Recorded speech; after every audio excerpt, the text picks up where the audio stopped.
we can read everyday messages on the street, for example.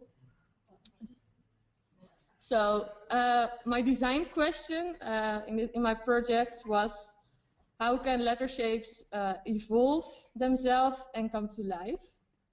Because our alphabet is like a really strict way of communication. It's a strict collection of symbols.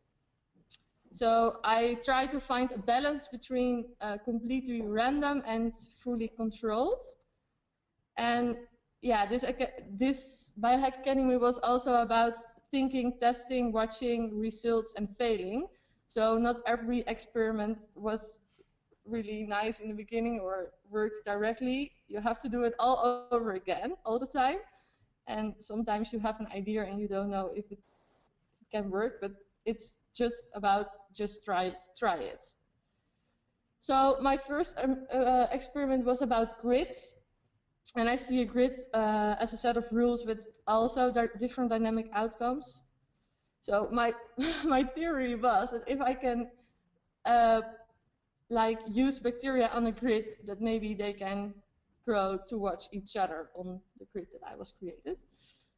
And first I tried to 3D print that, and I spent 3 hours or maybe 5 hours at the 3D printer.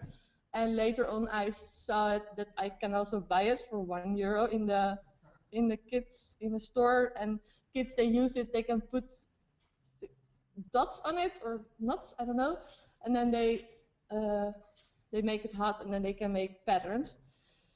So yeah, so this was my first result, and yeah, they are not really growing to each other, but yeah, they grow on the grid. But after a few days, it was contaminated with other bacteria, and actually, this form was more interesting for me than the form that I was created on the grid. So, also something to say that sometimes things can happen, yeah, without knowing it. My second experiment is, I call it interpretation cover.